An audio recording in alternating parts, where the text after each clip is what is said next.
Good morning to all. So last class we have completed the chapter 12, the food we eat. Miss last ക്ലാസ്സിൽ അതിൻ്റെ notes തന്നിരുന്നു. അതിനകത്തൊരു correction ഉണ്ടായിരുന്നു. കുറച്ച് പേരൊക്കെ വിളിച്ച് ചോദിച്ചു ഈ ക്ലാസ്സിൽ മിസ് അത് പറയാം, നിങ്ങളത് തെറ്റെഴുതിയിട്ടുള്ളൊരു കറക്ഷൻ ചെയ്യണേ. ആ ലാസ്റ്റ് ക്വസ്റ്റ്യൻ ആണെങ്കിൽ ആൻസർ ദ ഫോളോയിങ്ങിൻ്റെ മിസ് തന്നേക്കുന്നത് people in northern India mostly eat wheat why എന്നാണ് ടെക്സ്റ്റിൽ.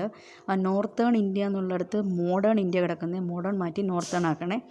അതുപോലെ ആൻസറിനകത്ത് തന്നേക്കുന്നത് people in northern India mostly eat rice അല്ല വീറ്റ്. അപ്പോൾ രണ്ട് മിസ്റ്റേക്ക് ഉണ്ട്. നോർത്തേൺ ഇന്ത്യ ആണ് കറക്റ്റായിട്ടുള്ളത്. മോഡേൺ ഇന്ത്യ മാറ്റി നോർത്തേൺ ഇന്ത്യ ആക്കണം. റൈസ് അല്ല, പിന്നെ വീറ്റാണ്. അതെല്ലാവരും ഒന്ന് കറക്ഷൻ ചെയ്യണേ. അപ്പോൾ ഇന്ന് മിസ്സ് അതിൻ്റെ ലാസ്റ്റിലായിട്ട്, അതായത് ഒരു പേജിൽ നമ്മൾ ആ ചാപ്റ്റർ തീർന്നു കഴിഞ്ഞിട്ട് 78 പേജിൽ ഫുഡ് ഫോർ ഓൾ എന്നും പറഞ്ഞൊരു കാർട്ടൂൺ പോലെ കൊടുത്തിട്ടുണ്ട്. ആ പേജ് എടുക്കാം. മിസ് ഇപ്പോൾ എടുത്തേക്കുന്ന പേജ് മിസ് സൈഡായിട്ട് ഇങ്ങനെ കൊടുത്തേക്കുക. നിങ്ങൾ ആ ടെക്സ്റ്റ് നോക്കി പറയണേ, നോക്കണം. മിസ് റീഡ് ചെയ്യാം. Prateek please help me set the table for lunch. അപ്പം ഒരു മദർ ചൈൽഡിൻ്റെ കോൺവെർസേഷനാണ്. അപ്പോൾ അമ്മ ടേബിൾ ലഞ്ചിന് വേണ്ടി സെറ്റ് ചെയ്യാൻ വന്ന് വിളിക്കുകയാണ് പ്രതീകിനെ.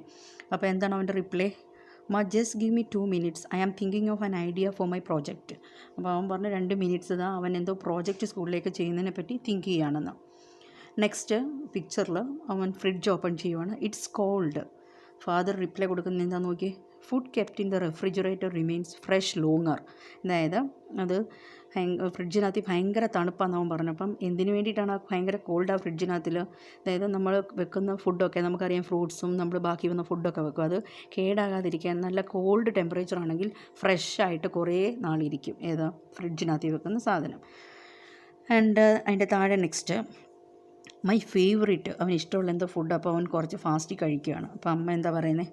Take a little at a time. കുറച്ച് കഴിക്കുക. You may not able to finish everything. എല്ലാം ഒന്നും നിനക്ക് കഴിക്കാൻ പറ്റത്തില്ല ഇങ്ങനെ ധൃതി വെച്ച് കഴിച്ചാൽ. So take a little at a time. കുറച്ച് ഭാഗം മാത്രം കുറച്ചെടുത്ത് കഴിക്കുക. നെക്സ്റ്റ് പിക്ചറിൽ we have some food left over. അതായത് അവർ കഴിച്ചതിൻ്റെ ബാക്കിയൊക്കെ കുറച്ച് ഫുഡ് ബാക്കി വന്നിട്ടുണ്ട്. I will made a roll and it later. അപ്പം ഞാനത് വച്ചേക്കാം, പിന്നെ അത് ബാക്കി പിന്നെ ലേറ്ററായിട്ട് പിന്നെ യൂസ് ചെയ്തേക്കാം. അതായത് ഇപ്പോൾ എല്ലാം കൂടെ കഴിക്കാൻ പറ്റുന്നില്ല, അത് എടുത്ത് വെച്ചിട്ട് ബാക്കി പിന്നെ കഴിച്ചോളാം എന്നാണ് പറയുന്നത്. എല്ലാം ഫുഡുമായിട്ട് റിലേറ്റഡ് ആയിട്ടാണ്. ഇനി ഒരു വെഡ്ഡിങ് ഈവനിങ്ങിൽ അവർ പോയേക്കുവാണ്. There is so much food left. കുറേ ഫുഡ് ബാക്കി വന്നിട്ടുണ്ട്. What should we do? നമ്മൾ എന്ത് ചെയ്യും? We should call India Food Banking Network. They collect and give it food to people who need it. അതായത് ഇത് ഫുഡ് ബാങ്കിങ് നെറ്റ്വർക്ക് എന്നും പറഞ്ഞൊരു ഓർഗനൈസേഷൻ, അവരെ അറിയിക്കുക. അവർ വന്ന് ഫുഡ് കൊണ്ടുപോയിട്ട് കഴിക്കാനൊക്കെ ഫുഡ് കിട്ടാത്തവർക്കൊക്കെ സപ്ലൈ ചെയ്തോളൂ എന്നാണ് പറഞ്ഞത്. അപ്പോൾ ഇത്രയാണ് ഫുഡുമായിട്ട് റിലേറ്റഡ് ആയിട്ടുള്ള ഒരു തിങ്. അപ്പോൾ ഫസ്റ്റിലെ അവനെ വിളിച്ചപ്പോൾ അവനൊരു പ്രോജക്റ്റ് ചെയ്യുവാന്ന് പറഞ്ഞായിരുന്നു അല്ലേ. അപ്പോൾ ഇത്രയും കാര്യങ്ങളൊക്കെ കഴിഞ്ഞപ്പം എന്താണ് പ്രതീകിൻ്റെ അമ്മ പറയണം, Prateek why don't you make a project on not wasting food. അപ്പോൾ ഒരു ഐഡിയ കിട്ടി. നിനക്ക് പ്രൊജക്റ്റ് നീ നോക്കുമല്ലേ, അപ്പം ഫുഡ് വേസ്റ്റ് ചെയ്യാതിരിക്കാൻ എന്തൊക്കെ ചെയ്യാൻ പറ്റും, അതിനെപ്പറ്റി ഒരു പ്രൊജക്റ്റ് ചെയ്യരുത്. അപ്പം ഇത്രയിനകത്ത് നമുക്കൊരു ഇൻഫർമേഷൻ കിട്ടുന്ന എന്താണെന്ന് വെച്ചാൽ, നമ്മൾ ഒരിക്കലും ഫുഡ് എന്ത് ചെയ്യാൻ പാടില്ല, വേസ്റ്റ് ചെയ്യാൻ പാടില്ല. That's A good idea. I will call it stop food wastage. നമുക്കൊരു മെസ്സേജ് തരുവാണ്, ഫുഡ് ഒരിക്കലും എന്ത് ചെയ്യാൻ പാടില്ല, വേസ്റ്റ് ചെയ്യാൻ പാടില്ല. ഓക്കെ, ഇനി അതിൻ്റെ എക്സസൈസ് പേജ് എടുക്കണേ. Tick the correct answers. അതിൻ്റെ ആൻസർ മിസ് ടിക്ക് കൊടുത്തിട്ടുണ്ട്. നിങ്ങൾ അവിടോട്ട് ആൻസർ ടിക്ക് കൊടുക്കണേ. The people living in the western India prefer eating. അതായത് ഇന്ത്യയുടെ വെസ്റ്റിലുള്ള ആൾക്കാർ പ്രിഫർ ചെയ്യുന്ന ഫുഡ് ഏതാണെന്ന്? A wheat, B jowar, C rice. അതിൻ്റെ ആൻസർ ജോവറാണ്, ബി. അപ്പോൾ ജോവറിന് ടിക്ക് കൊടുക്കുക. 2 kidney beans and black gram are. Kidney bean, black gram എന്നൊക്കെ പറയുന്നത് സ്പൈസസ് ആണോ, ഓയിൽ സീഡ്സ് ആണോ, പൾസസ് ആണോ? കിഡ്നി ബീനും ബ്ലാക്ക് ഗ്രാമും ഒക്കെ എന്താണ്? പൾസസാണ്, പയറുവർഗ്ഗത്തിൽ വരുന്ന തിങ്സ് ആണ്. സോ പൾസസ് എന്നുള്ളത് ടിക്ക് കൊടുക്കുക.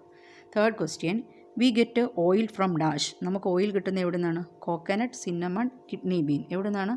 കോക്കനട്ടാണ് correct answer. Pepper is a spice and oil seed fruit. Pepper, കുരുമുളക് എന്ന് പറഞ്ഞാൽ എന്താണ്? ഒരു സ്പൈസാണ്. സോ യു റൈറ്റ് ടിക്ക് കൊടുക്കേണ്ടത് സ്പൈസിന്. കാജു കട്ലി കാജു കട്ലി എന്ന് പറയുന്ന ഒരു സ്വീറ്റ് ഐറ്റമാണ്.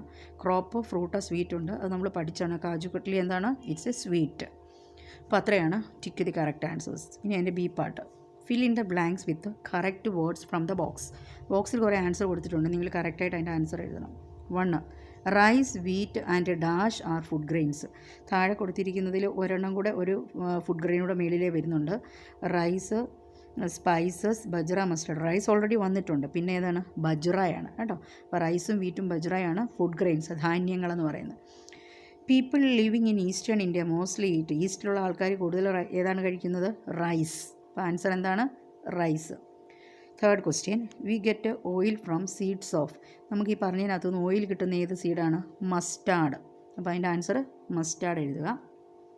Fourth, we add dash to our dishes to make them tasty. നമ്മുടെ ഡിഷസൊക്കെ നല്ല ടേസ്റ്റി ആകാനായിട്ട് നമ്മൾ ആഡ് ചെയ്യുന്നതിനകത്ത് സ്പൈസസ് ആണ് അല്ലേ? മുളകും മഞ്ഞളും കുരുമുളകും ഒക്കെ ഇടത്തില്ല, അതൊക്കെയാണ് സ്പൈസസ് എന്ന് പറയുന്നത്. അപ്പം we add spices to our dishes to make them tasty. അപ്പോൾ ഇത്രയും ആൻസർ നിങ്ങൾ ടെക്സ്റ്റ് ബുക്കിൽ എഴുതുക. ഇനി നെക്സ്റ്റ് പേജ് എടുത്ത്, ഇനി ആൻസർ ദ ഫോളോയിങ് മിസ് നോട്ട്ബുക്കിൽ തന്നിട്ടുണ്ട്. ഇനി നെക്സ്റ്റ് പേജിൽ ഡു ആൻഡ് ലേൺ, അതിൻ്റെ സീക്വൻസിങ് എന്നും പറഞ്ഞ് കിടപ്പുണ്ട്. അതായത് John has read about the journey of food grains from the fields to our homes. അതായത് ഒരു ഫീൽഡിൽ ഉണ്ടാക്കുന്ന ഫുഡ് ഗ്രെയിൻസ് എങ്ങനെയാണ് നമുക്ക് വീട്ടിൽ കിട്ടുന്നത്. അതായത് ഗോതമ്പൊക്കെ എന്ന് പറഞ്ഞാൽ വേറെ സ്റ്റേറ്റിൽ അവർ കൃഷി ചെയ്യുന്നു, അവിടുന്ന് നമുക്ക് നമ്മുടെ കടകളിൽ എങ്ങനെയാണ് അവൈലബിൾ ആകുന്നത്, അതിൻ്റെ പല സ്റ്റേജസ് കൊടുത്തിട്ടുണ്ട്. He's telling his friend about it but he mixes up the stages. അവൻ പല സ്റ്റേജസ് അവിടെ പറഞ്ഞിട്ടുണ്ട്, പക്ഷേ അതിലെ മിക്സപ്പായി കിടക്കുവാണ്. അതിൽ ഒരെണ്ണം മാത്രം ടെക്സ്റ്റ് ബുക്കിൽ 1 കൊടുത്തിട്ടുണ്ട്. ബാക്കി നമ്മൾ ഓർഡറിൽ 7 സ്റ്റെപ്സോളം ഉണ്ട്. അത് നമ്മൾ എന്ത് ചെയ്യണം? ഓർഡറാക്കാൻ കറക്റ്റായിട്ട് അത് ഓർഡറിൽ പറയുക. മിസ് ആദ്യം വായിക്കാം. People buy food grains from grocery shop. The crop is ripe and ready to be cut. The field is plowed. Farmers water their crops. Grains are taken to wholesale market. The seeds are sown. Shopkeepers buy grains from the wholesale market. First the field ploughed ചെയ്യുകയാണ് അല്ലേ? എല്ലാം നിലമൊക്കെ ഉഴുത് നല്ല വൃത്തിയാക്കും. അതിനുശേഷം എന്താ ചെയ്യുന്നത്? The seeds are sown. പിന്നെ വിത്ത് വിതയ്ക്കും. അപ്പോൾ 2 എന്നുള്ളത് സീഡ്സ് ആർ സോൺ, അവിടെ 2 കൊടുക്കുക. ഇനി സീഡ്സ് എല്ലാം നട്ട് കഴിഞ്ഞാൽ പിന്നെ എന്ത് ചെയ്യണം? വാട്ടർ ചെയ്ത് കൊടുക്കണം അല്ലേ? ഫാമേഴ്സ് വാട്ടർ ദെയർ ക്രോപ്സ്, അതിനെല്ലാം വെള്ളം അഴിച്ചു കൊടുക്കണം. അത് 3. Then the crops are ripe and ready to be cut. കുറേ നാളാകുമ്പോഴത്തേക്കിനും ആ ക്രോപ്സൊക്കെ നല്ല വിളഞ്ഞ് പാകമായിട്ട് കട്ട് ചെയ്യാൻ ടൈമാകും. The crop is ripe and ready to be cut, അത് 4. ഇനി അങ്ങനെ എടുത്തു കഴിഞ്ഞാൽ പിന്നെ അതിൻ്റെ ഗ്രെയിൻസൊക്കെ എവിടെ കൊണ്ട് കൊടുക്കും? The grains are taken to the wholesale market. ആ ഗ്രെയിൻസൊക്കെ ഫീൽഡിൽ നിന്ന് അവർ ഹോൾസെയിൽ മാർക്കറ്റിൽ കൊടുക്കും. ഇനി shopkeepers buy the grains from the wholesale market. ഇനി അവിടെ നിന്നാണ് നമ്മുടെ ഈ ഷോപ്പ് കീപ്പറൊക്കെ പോയി വാങ്ങുന്നത്, ഹോൾസെയിൽ മാർക്കറ്റിൽ നിന്ന്. അത് 6. ലാസ്റ്റിൽ ആൾക്കാർ പിന്നെ ഇവിടെ നിന്നാണ് വാങ്ങിക്കുന്നത്? ഈ ഗ്രോസറി ഷോപ്പിൽ നിന്ന് അല്ലേ? People buy food grains from the grocery shop. അങ്ങനെയാണ് ഒരു ഫീൽഡിൽ നിന്ന് നമ്മുടെ ഷോപ്പിലൊക്കെ ആ ഫുഡ് ഗ്രെയിൻസ് എത്തുന്നത്. അപ്പോൾ അതിൻ്റെ ആ സ്റ്റെപ്സ് ഓർഡറായിട്ട് നമ്പർ കൊടുത്തിട്ടുണ്ട്, അത് നോക്കി കറക്റ്റായിട്ട് നിങ്ങൾ കൊടുക്കുക. ഇനി ഒരു ആക്ടിവിറ്റിയാണ്, write what you eat on most days. നിങ്ങൾക്ക് ഇഷ്ടമുള്ള 2 food grains, pulses, vegetable, fruits, sweets, അത് ഇഷ്ടമുള്ള ഓരോരുത്തർക്ക് ഇഷ്ടമുള്ള ഫുഡ് ഗ്രെയിൻസ് അതങ്ങ് ഫില്ല് ചെയ്താൽ മതി. നെക്സ്റ്റ് ഒരു പ്രൊജക്റ്റാണ്, collect different types of grains. പല ഗ്രെയിൻസ്, അതായത് അരി, ഗോതമ്പ്, അങ്ങനെ കുറേ ഗ്രെയിൻസൊക്കെ ഉണ്ടല്ലോ. അങ്ങനെ പലതരത്തിലുള്ള ഗ്രെയിൻസ് കളക്ട് ചെയ്യുക, കുഞ്ഞ് പാക്കറ്റ്സിനകത്താക്കുക, എന്നിട്ടൊരു ചാർട്ട് പേപ്പറിൽ ഒട്ടിച്ച് ലേബൽ ചെയ്യാനാണ് പറഞ്ഞേക്കുന്നത്. സ്കൂളിലൊക്കെ ക്ലാസ് ഉണ്ടായിരുന്നത് നമുക്കതൊരു പ്രൊജക്റ്റായിട്ടൊക്കെ ചെയ്ത് കൊണ്ടുവരാൻ പറയാമായിരുന്നു. ഇപ്പം ഇങ്ങനെ ഒരു സിറ്റുവേഷൻ ആയതുകൊണ്ട് ജസ്റ്റ് നിങ്ങളത് മനസ്സിലാക്കുക. ഗ്രെയിൻസ് എന്ന് പറഞ്ഞാൽ എന്തൊക്കെയാണ്? റൈസ് ഉണ്ട്, വീറ്റ് ഉണ്ട്, നമുക്ക് അവൈലബിൾ ആയിട്ടുള്ളത് റാഗിയൊക്കെ കിട്ടും അല്ലേ? അതൊക്കെയാണ് ഫുഡ് ഗ്രെയിൻസ് എന്ന് പറയുന്നത്. വേറെ ബജ്രയും ചോറും ഒന്നും നമുക്കിവിടെ അവൈലബിൾ അല്ല. ഇനി അടുത്തത് to play a game on healthy eating. ഒരു ലിങ്ക് കൊടുത്തിട്ടുണ്ട്, അത് ഓപ്പൺ ചെയ്താൽ നിങ്ങൾക്ക് അതിനകത്തൊരു ഗെയിമൊക്കെ കാണാൻ പറ്റും. അതൊരു വെബ് ലിങ്ക് കൊടുത്തേക്കാണ്. പിന്നെ life skill, make a healthy fruit salad. ഒരു ഫ്രൂട്ട് സലാഡ് ഉണ്ടാക്കുന്ന ഒരു റെസിപ്പി പറഞ്ഞിട്ടുണ്ട്, വേണമെങ്കിൽ നിങ്ങൾക്കത് ചെയ്യാൻ പറ്റും. എന്തൊക്കെയാണ്? That is take the help of an adult. അപ്പം ഒരു അഡൽട്ടിൻ്റെ ഹെൽപ്പോട് കൂടി ചെയ്യേണ്ടതാണ്. Cut fruits such as bananas, guavas, apples into small pieces. അതായത് ഗുവായും ആപ്പിളും ഒക്കെ എടുത്തിട്ട് ചെറിയ പീസ് ആക്കുക. Then take a bowl of curd, എന്നിട്ട് 1 കപ്പ് തൈര് എടുത്തിട്ട് add fruit pieces to it. എന്നിട്ട് അതിനകത്തെല്ലാം കൂടെ മിക്സ് ചെയ്തിട്ട് ഒരു റെഫ്രിജറേറ്ററിൽ വെച്ചിട്ട് നിങ്ങൾക്ക് അത് സലാഡ് യൂസ് ചെയ്യാൻ പറ്റും. അപ്പോൾ നിങ്ങൾക്കൊരു ഹെൽത്തി സലാഡാണത്, ചൂട് സമയത്തൊക്കെ നമുക്ക് യൂസ് ചെയ്യാൻ പറ്റുന്നൊരു സലാഡാണ്. അപ്പോൾ ഇത്രയാണ് നമ്മുടെ ആ ചാപ്റ്റർ. അപ്പം അതിൻ്റെ എക്സസൈസ് മിസ് ഡിസ്കസ് ചെയ്തിട്ടുണ്ട്. ഇനി നമ്മൾ ഇന്നിപ്പോൾ അടുത്ത ചാപ്റ്ററോടെ പഠിക്കുകയാണ്, ക്ലോത്ത്സ് വി വിയർ കേട്ടോ. ഇനി ഇതിന് മുമ്പിലുള്ള 2 ലെസൺസ് ഉണ്ട്, മിസ് അതിൻ്റെ ഇടയ്ക്ക് അടുത്ത ക്ലാസ്സിൽ ആ ലെസൺ പഠിപ്പിക്കാം. ജസ്റ്റ് ഒന്ന് റീഡ് ചെയ്യാൻ വേണ്ടിയിട്ട്. ഞാൻ പറഞ്ഞില്ലേ 9, 10, 11 നമ്മൾ വിട്ടിട്ടുണ്ടല്ലോ. 9 പഠിച്ചു, 10, 11 ബാക്കി. അപ്പോൾ ആ 10, 11 ഒന്ന് ടെക്സ്റ്റിനകത്ത് എന്തൊക്കെയാണെന്നുള്ള കാര്യങ്ങൾ ജസ്റ്റ് ഒന്ന് അറിഞ്ഞിരിക്കാൻ വേണ്ടിയിട്ട് അത് അടുത്ത ക്ലാസ്സിൽ പഠിപ്പിക്കും. ഇന്ന് നമ്മൾ 12 കഴിഞ്ഞിട്ട് 13 ലെസണിലോട്ട് പോവുകയാണേ. ദ ക്ലോത്ത്സ് വി വിയർ, അതായത് അവിടെ കുറേ ക്ലോത്ത്സിൻ്റെയൊക്കെ പേര് കൊടുത്തിട്ടുണ്ട്, നിങ്ങളത് കംപ്ലീറ്റ് ചെയ്യണേ. ഫസ്റ്റ് ഷർട്ടാണ്, അതിൻ്റെ ഒരു ലെറ്റർ കൊടുത്തിട്ടുണ്ട്, അപ്പോൾ ബാക്കി ലെറ്റേഴ്സ് അത് ഫില്ല് ചെയ്യണേ. അടുത്തത് സ്കേർട്ടാണ്, സ്കേർട്ടിൻ്റേതും K കൊടുത്തിട്ടുണ്ട്. നെക്സ്റ്റ് കുർത്തായാണ്, സ്പെല്ലിംഗ് നോക്കി എഴുതുക. പിന്നെ ഫ്രോക്കാണ് കേട്ടോ. അപ്പോൾ ഈ 4 ഡ്രസ്സസ് കൊടുത്തിട്ടുണ്ട്. ആ ഡ്രസ്സസിൻ്റെ പേര് എഴുതുക. ഫസ്റ്റ് എന്താണ്? Shirt, second skirt, next kurta, then frock. Okay.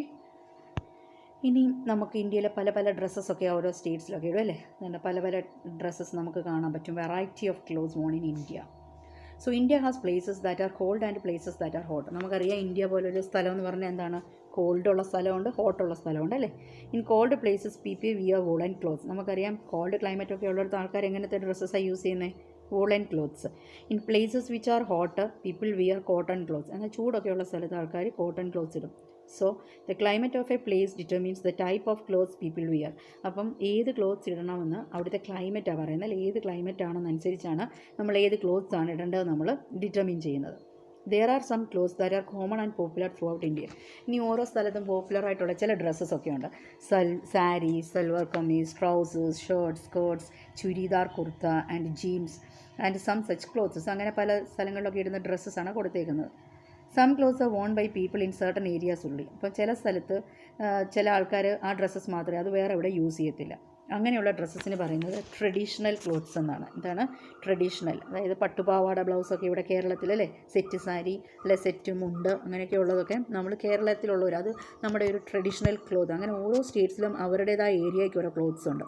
അതിനെയാണ് എന്തോ പറയുന്നത്? ട്രഡീഷണൽ ക്ലോത്ത്സ് എന്ന് പറയുന്നത്. എന്താണ് traditional clothes? One can often recognise the area to which a person. അപ്പോൾ ആ ഡ്രസ്സ് നോക്കിയിട്ട് നമുക്ക് പറയാൻ പറ്റും അവർ ഏത് സ്ഥലത്തുനിന്ന് വരുന്നതാണെന്ന് അല്ലേ. പട്ടുപാവാട ബ്ലൗസൊക്കെ ഇട്ട് വരുന്ന ഒരു കുഞ്ഞിനെ കണ്ടാൽ അത് എവിടുത്തെന്ന് പറയാം, കേരളത്തിൽ നിന്നുള്ള ഒരു കുട്ടിയാണ്. പിന്നെ വേറെ വേറെ ഓരോ സ്റ്റേറ്റ്സിലും അതിൻ്റേതായ ഒരു ട്രഡീഷൻ. അപ്പോൾ അത് നോക്കിയിട്ട് അവർ ഏത് സ്റ്റേറ്റിൽ നിന്നാണെന്ന് പറയാൻ പറ്റും. ഇനി വാട്ട് വിമൻ വിയർ. ഇനി സ്ത്രീകളിടുന്ന ഡ്രസ്സസ് നോക്കിയാൽ രണ്ട് ഡിഫറെൻ്റ് ആയിട്ടുള്ള അല്ലേ. ഒരു പിക്ചർ നമുക്ക് ഫെമിലിയറാണ്, സാരിയാണ്. പക്ഷേ മറ്റേത് ഗാഗ്ര ചോളി എന്നൊക്കെ പറഞ്ഞ് അത് രാജസ്ഥാൻ ഏരിയയിലൊക്കെ ഇടുന്ന ആൾക്കാരിടുന്ന ഡ്രസ്സാണ്. അതൊക്കെ കണ്ടാൽ അറിയാം അവർ ആ സ്റ്റേറ്റിലുള്ളതാണ് അല്ലേ. നോക്കിക്കേ, what women wear. Indian women wear clothes according to the region they live and the climate of the region. അവർ ഏത് സ്ഥലത്താണ്, അവിടുത്തെ ക്ലൈമറ്റ് എന്താണ്, അതിനെയൊക്കെ ബേസ് ചെയ്തിട്ടാണ് അവർ ഏത് ഡ്രസ്സാണ് ഇടുന്നതെന്ന് തീരുമാനിക്കുന്നത്. Sari is the most common dress worn women in India. അപ്പം സാരി എന്ന് പറഞ്ഞാൽ മോസ്റ്റ് ഓഫ് ദ സ്റ്റേറ്റ്സിൽ എല്ലാവരും ഒരു കോമൺ ആയിട്ട് ഇടുന്ന ഒരു ഡ്രസ്സാണ് സാരി.